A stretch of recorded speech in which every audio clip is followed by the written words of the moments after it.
all the same height all the way around the room.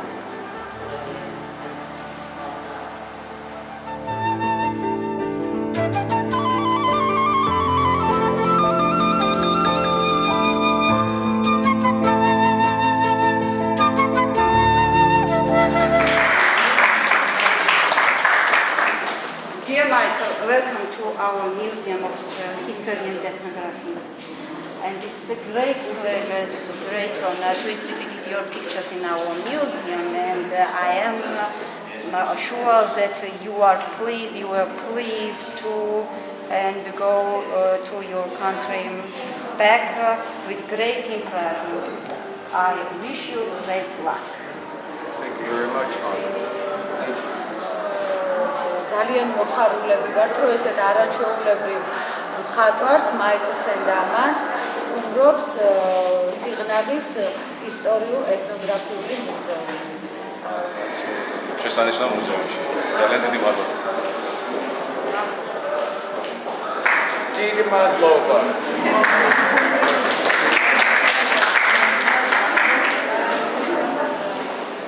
In this museum, you are spectacular. You are so professional, and I wrote that to him today, that I was blown away by your professionalism. It's the same color. So when Yuri gets some pigment, even this, okay, this is what I was explaining to Yuri when we were talking. It's the same exact color as this. The light bounces through and it makes the color. If you'll notice, it's all done in layers and it's all fluorescent underneath. So what that does with the fluorescent being underneath and even underneath the eyes and everything else, when you apply thin coats of red, you're still getting the pop from the light coming out. And then you go over it with fluorescent, so you get it twice as much. So it carries the room. Even this, if you look, is all full of, that's why it's so alive. It's not just one color. So that's why I can't wait, Yuri, to send you some pigments.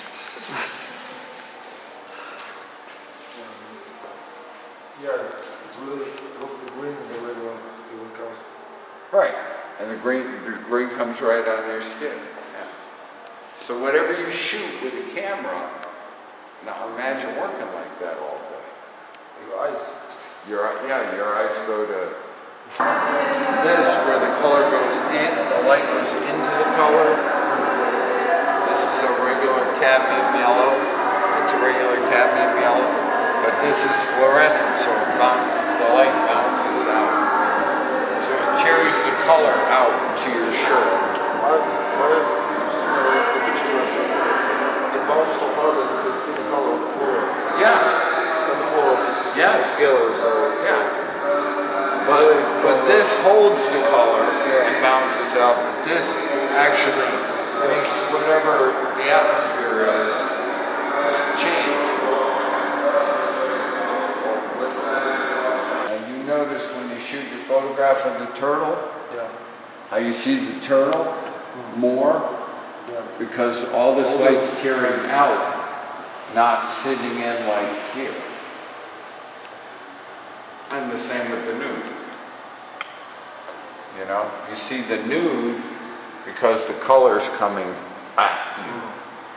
It's not sitting on the canvas like this sits on the canvas.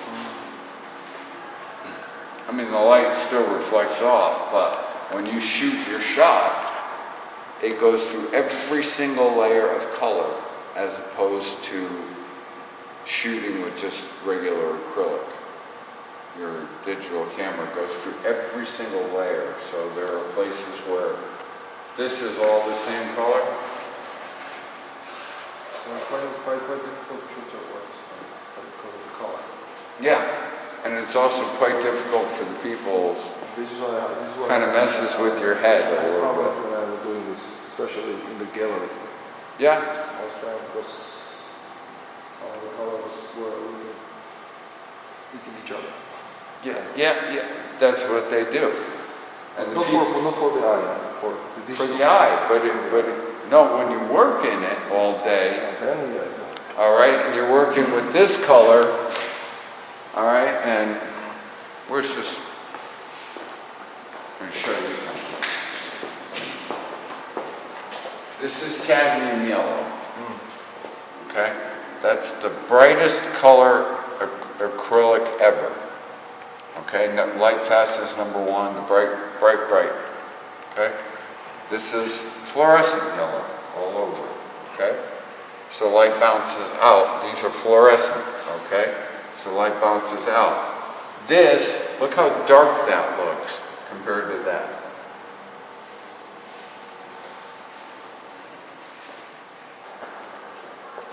You understand? Yeah.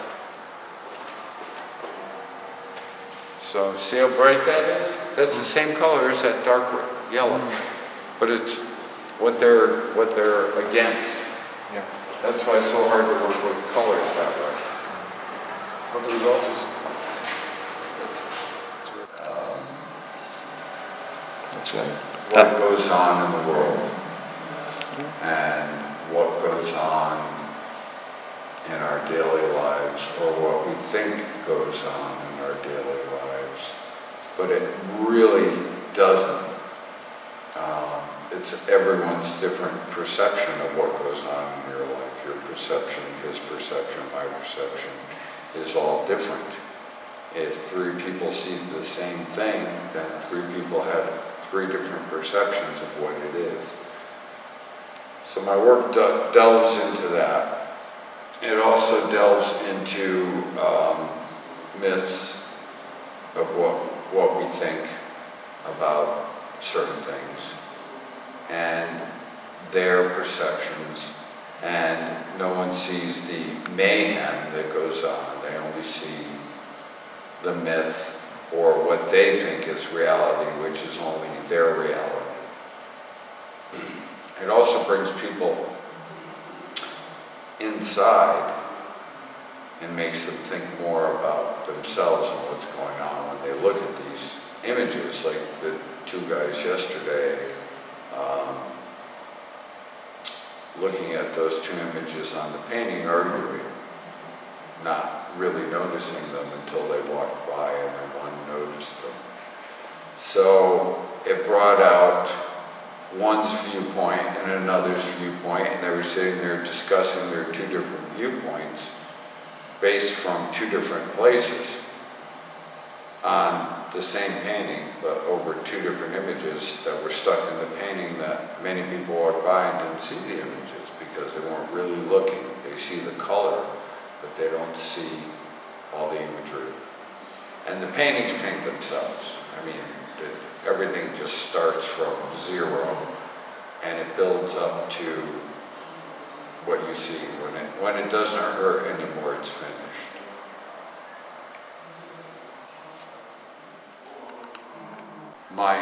My personal experiences, and I then put it onto canvas. So the works from Georgia, or from my time in Georgia last year, where they may have Georgian imagery in them, but they're not necessarily about Georgia. So we could have the Chateau Mere 1 and 2, where we got to spend a lovely weekend, and then we did something else. We went to a monastery, or we went to a winery, and there are different parts of photographs that I take along my journey, and I use those for reference material in a sensibility, because it fits the image. It doesn't necessarily mean anything. It just fits where it works. And then some of the works are titled after they're done anyway. So it really does depend on what I'm doing. the Georgian people love the colors. They absolutely love the colors.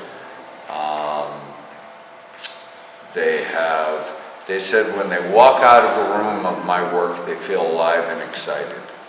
Maybe because of the sun that is temporary. But as long as I can get that kind of reaction out of somebody, I'm doing my job. And my job is to create emotion and life and, you know,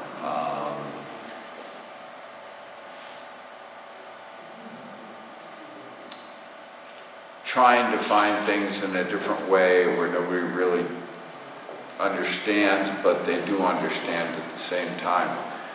A lot of work has many forms of art in it, as far as some may be abstract expressionists, where I have loose brush strokes, that I have very tight knit brush work. Some have tea, some have marker, so it's a full bag of media that's used, but it's all singular in its purpose.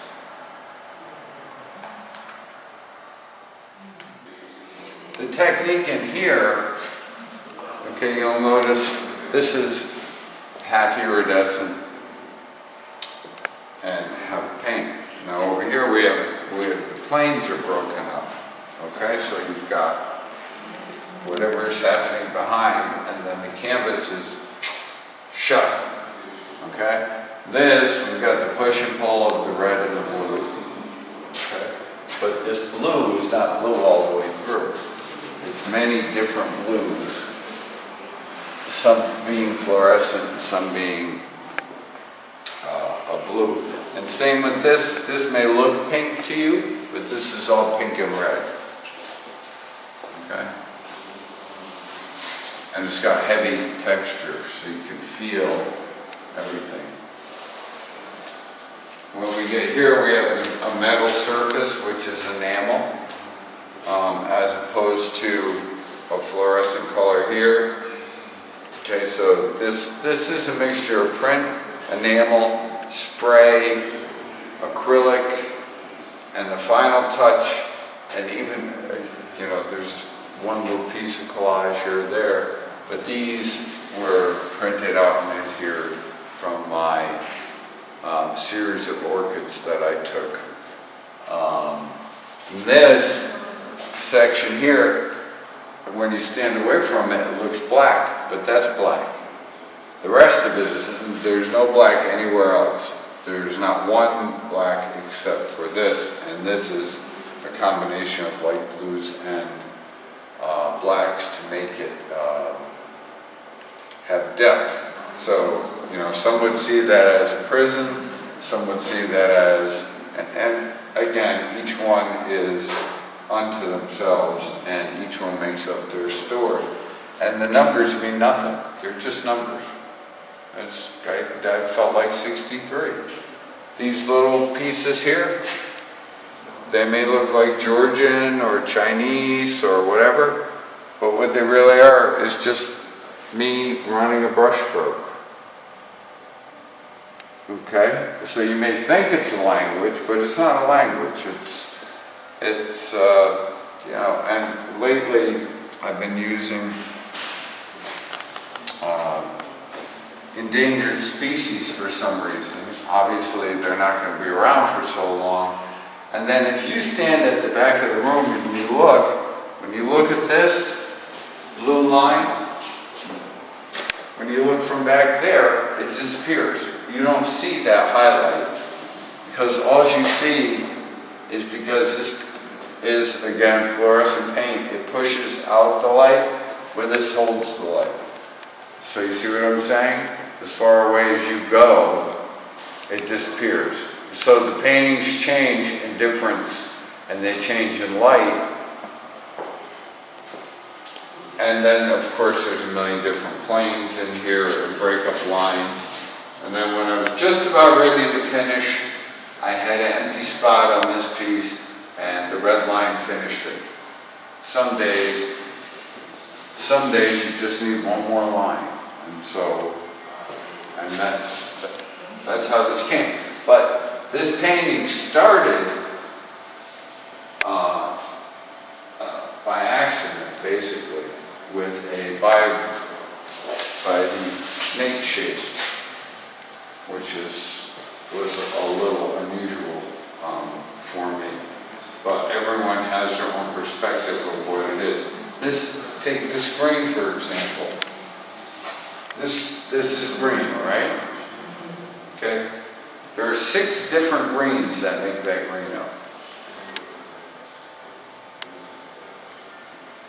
So, 6 different varieties of green that make that green. And they're all the same color. They're different brands and different mixtures. And that's green. But you see, it starts out a light green, darker. And that bounces the color out to the viewer. Cut.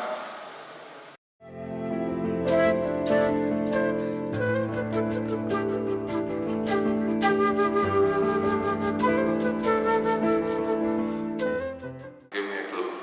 Give you a clue. Just talk about the piece if you want.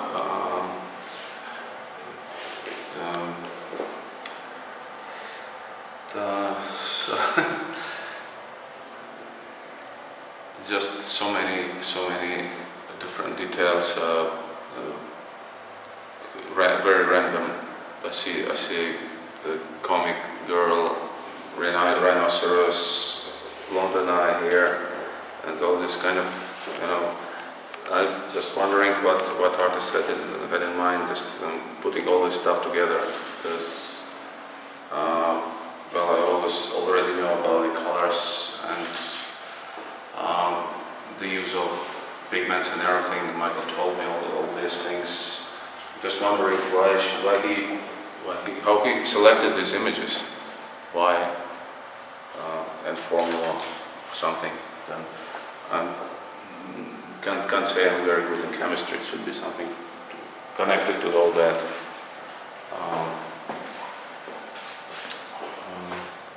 And what are these? Some anatomical pictures too. What I like is that there is this embossed strokes, the texture. It gives extra dimension to the pictures. I mean, in this place and on the top of the picture and somewhere else. So it adds something to that rich color of the entire work. No, I'm standing, yes, because I'm shooting. I'm standing in the wrong place because I'm standing too close to the picture. I know I should